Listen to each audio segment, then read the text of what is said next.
Princeton, New Jersey, April 18, 1955. Albert Einstein, a celebrated physicist considered to be the father of modern physics, dies at the age of 76. While Einstein's wish is to be cremated, Princeton Hospital Chief Pathologist Thomas Harvey must first determine the cause of death. But with the body of Albert Einstein on the autopsy table, Harvey's interest is drawn to something else.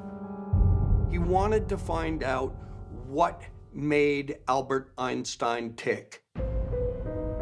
And he sees, wow, there's the source of it all, the brain. There was something about the brain that fascinated him, and with no small amount of effort, he cut the skull, removed the brain, perfused it with formaldehyde.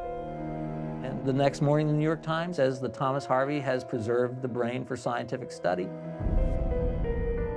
Thomas Harvey believed that somewhere within Einstein's brain was the secret to his genius.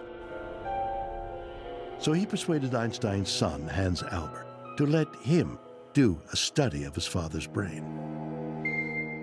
Hans Albert and Einstein's executor came down to speak to Harvey about it, and Harvey impressed upon him just the uniqueness and criticality of looking at Einstein's brain as a way of approaching how people of intellect and genius think. Harvey took more than a dozen photos of Einstein's brain, dissected it, and shaved off thin slices for microscopic study. But years passed, and Harvey never published any papers or scientific observations. He also never returned the brain, but rather stole it and kept it for himself, with no intention of ever giving it back. Once Thomas Harvey had the brain, he didn't let it out of his sight. He left his position as chief of pathology at Princeton Hospital. And he headed out to the Midwest, and he went into general practice.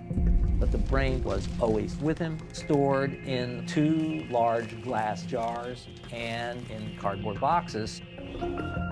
There's been a historical trend of examining the brains or the gray matter of geniuses to try and find out what makes them tick. For instance, the Brain Institute in Moscow has kept the brains of dictator Vladimir Lenin and around 200 Russian scientists on a dusty shelf for years, hoping that they may too one day unlock the secrets of genius. But there's a fine line between science and grave robbing. Harvey got a little bit greedy here because not only did he swipe Einstein's brain, it was basically a memento for him to have on his shelf. You'd think that the next of kin might have something to say about it. Harvey segued from his job, which is to determine the cause of death of a patient at Princeton Hospital. And he did that when he completed the autopsy.